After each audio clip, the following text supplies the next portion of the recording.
Hello engineers, मैं corporate trainer Amit स्वागत करता हूं आपका अपने इंदौर ब्रांच के सिविल गुरुजी चैनल पर। आज मैं लेके आया हूं आपके लिए मोस्ट इम्पोर्टेंट टॉपिक। आज हम जिस टॉपिक की बात करने वाले हैं उस टॉपिक का नाम है सॉइल बेयरिंग कैपेसिटी।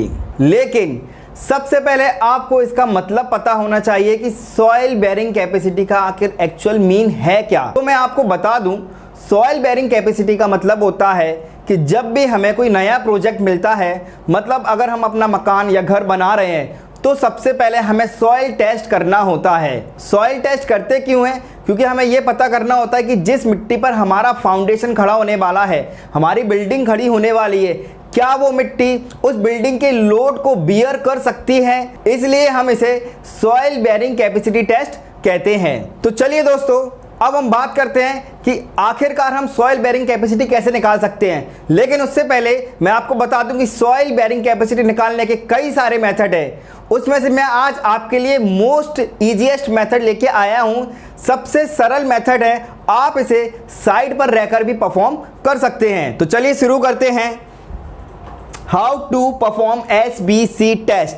SBC का मतलब सॉइल बेयरिंग कैपेसिटी टेस्ट। अब हम इसे साइट पर कैसे परफॉर्म करेंगे, तो मैं आपको समझाने की कोशिश करता हूं विद द डायग्राम। तो जैसे मेरे पास एक फुटिंग है, इसके अंदर यहां पर सॉइल भरी हुई है, सॉइल रखी हुई है। अब मुझे चेक करना है कि जो मेरे पास फुटिंग है उस फुटिंग के अंदर की सॉइल कितना लोड बियर कर सकती है। तो सबसे पहले मैं क्या करूंगा, एक क्यूब लूंगा। क्यूब कौन सा लेने वाला हूं? कंक्रीट क्यूब, जिसका डायमेंशन आपको पता है 150 बाई 150 बाई 150 इन mm। तो ये मैंने क्यूब लिया है। इसमें यहां से मैंने एक सर्टेन हाइट पर इस क्यूब को मैंने छोड़ा। जैसे ही मैं छोड़ता हूं, ये जमीन के अंदर कुछ ना कुछ पेनिट्रेट करेगा। ये जमीन के अंदर कुछ ना कुछ पेनिट्रेट करेगा। mm में 10 mm, 20 mm, 25 mm, जो भी पेनिट्रेट करे। हम इसी पेनिट्रेशन की वैल्यू से हम पता कर सकते हैं कि सॉइल की बेयरिंग कैपेसिटी कितनी है। तो चलिए शुरू करते हैं हम आगे। अब सबसे पहले हमें अगर सॉइल बेयरिंग कैपेसिटी टेस्ट निकालना है तो उसके लिए आपको फॉर्मूले पता होने चाहिए। बहुत ही सिंपल से फॉर्मूले हैं। सबसे पहला जो फॉर्मूला आता है वो आता है मेरे पास R = W × H/D। अब इसमें R क्या है, W क्या है, H क्या है, D क्या है, वो भी देख लेते हैं। तो यहाँ पे R मुझे बता रहा है कि रेजिस्टेंस ऑफ सॉइल, यानी सॉइल का कितना रेजिस्टेंस है, सबसे पहले मुझे वो निकालना है। नेक्स्ट, वेट ऑफ क्यूब, जो मैंने कंक्रीट क्यूब लिया है उसका वेट कितना है। हाइट ऑफ फॉल, जिस हाइट से मैं उसको गिरा रहा हूं उसकी वो हाइट कितनी है। D, average depth of impression. Impression का मतलब वो कितना पेनिट्रेट नीचे जाके वो किया, यानी कितना मिट्टी के अंदर धस गया, उसी को हम बोलेंगे स्मॉल डी। नेक्स्ट फॉर्मूला जो आता है वो आता है SBC, यानी इसी फॉर्मूले के अंदर हम निकालने वाले हैं सॉइल बेयरिंग कैपेसिटी। जो भी मेरा R आएगा उस R की वैल्यू को मैं यहाँ रखने वाला हूँ और डिवाइड करूँगा A × FOS। A का मतलब हो गया एरिया। अब ये एरिया कौन सा होने वाला है? ये एरिया होने वाला है मेरा क्यूब का। क्यूब की सरफेस का जो सॉइल से टच होने वाली है उसका एरिया कितना है, वो A होगा। और FOS होगा मेरे पास फैक्टर ऑफ सेफ्टी। अब फैक्टर ऑफ सेफ्टी मैं कितना लेने वाला हूं, तो वो लेने वाले हम इसके अंदर 2। चलिए अब आगे बढ़ते हैं आगे वाली स्लाइड पे। तो मैंने इसमें आपके लिए क्वेश्चन लिया हुआ है। इस क्वेश्चन से आप पता कर सकते हैं कि आपके सॉइल की कितनी बेयरिंग कैपेसिटी है। तो इस क्वेश्चन को हम सॉल्व करते हैं। पढ़िए इस क्वेश्चन में क्या लिखा है। If height of fall is 2.5 metre, यानी जिस हाइट से मैं क्यूब को गिराने वाला हूं वो कितनी हाइट है मेरे पास, 2.5 metre. And depth of impression is 25 mm। जब मैंने उसे ऊपर से नीचे छोड़ा तो मिट्टी के अंदर कितना चला गया, 25 mm।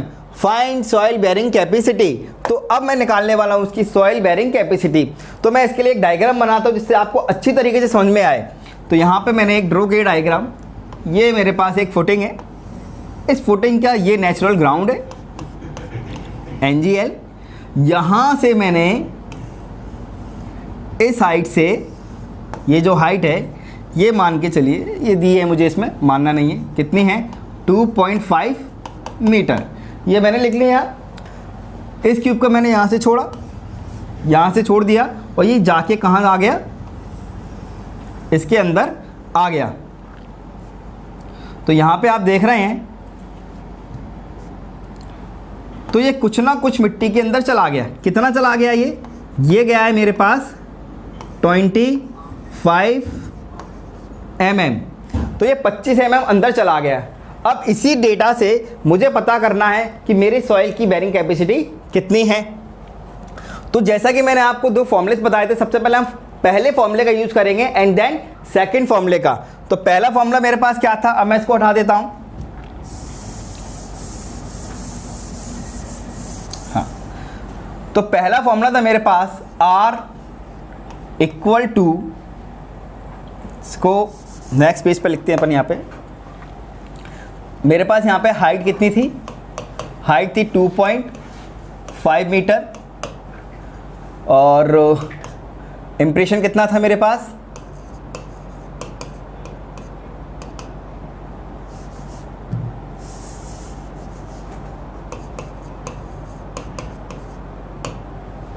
ये था मेरे पास 25 mm। क्लियर।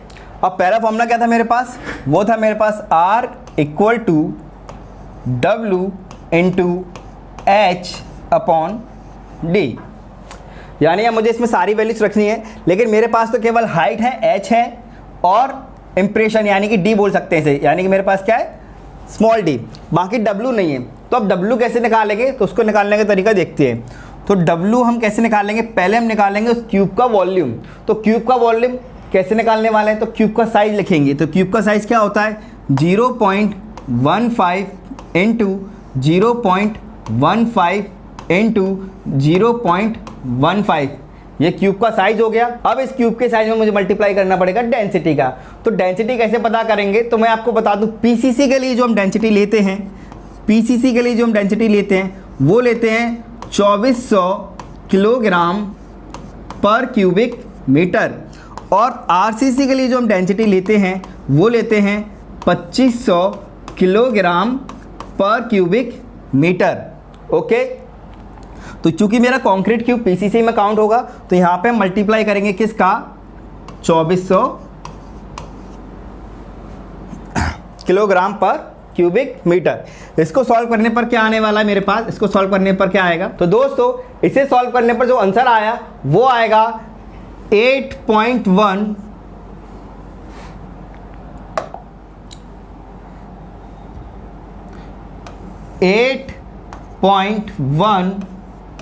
kg, यानी 8.1 किलोग्राम। कैसे आया, इसकी यूनिट होती है मीटर, इसकी होती है मीटर, इसकी होती है मीटर, और इसकी यूनिट होती है केजी पर क्यूबिक मीटर।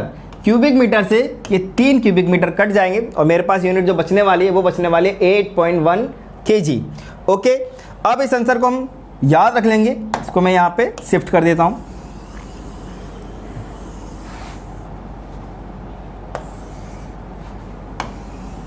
ये देखिए, तो यहाँ हम वैल्यूज रखते हैं इसके अंदर, R equal to 8.1 into H कितना है मेरे पास, 2.5,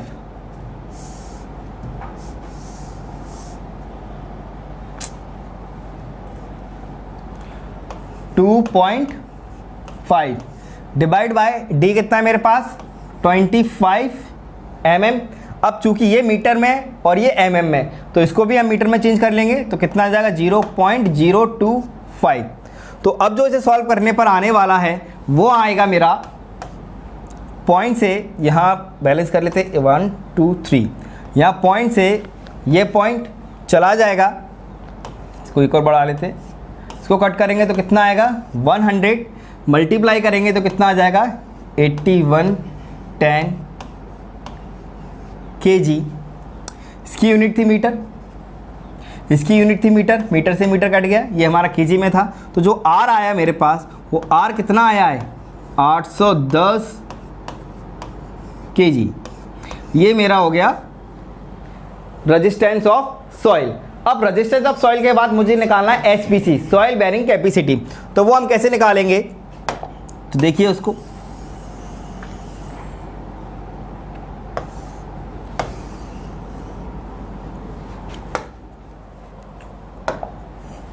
तो उसका फॉर्मूला था SBC equal to R divided by a into FOS।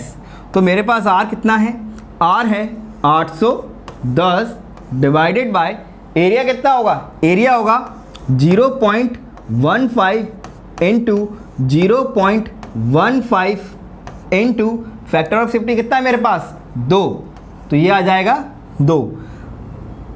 अब हम इसे सॉल्व करेंगे और सॉल्व करने पर जो हमारे पास आंसर आने वाला है वो आएगा मेरे पास 18,000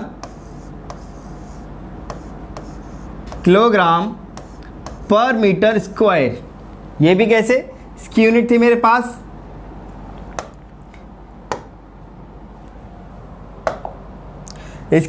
पास केजी, इसकी यूनिट है मीटर, इसकी मीटर, और ये मेरा फैक्टर ऑफ सेफ्टी था। तो यहाँ पर क्या होगा, kg upon metre into metre, metre square. तो जो मेरा फाइनल आंसर निकल के आया SPC का, वो निकल के आया 18,000 किलोग्राम पर मीटर स्क्वायर। तो देखा दोस्तों, हमने कितनी आसानी से soil bearing capacity find out कर ली। अगर आपको भी इस तरीके की नॉलेज चाहिए तो आप हमारे कॉन्टैक्ट नंबर 9111000123 पर क्वेरी कर सकते हैं और हमारे ऑफलाइन बैचेस के बारे में जानकारी प्राप्त कर सकते हैं। हमारे 20 ब्रांच में ऑफलाइन बैच चलते हैं। जो भी आपके घर के नज़दीक है, आप वहां अभी के अभी फ़ोन उठाएं और कॉल करें और ज्वाइन करें ऑफलाइन ट्रेनिंग बैच। अगर आपको मुझसे सीखना है तो मैं मिलूंगा आपको इंदौर ब्रांच में।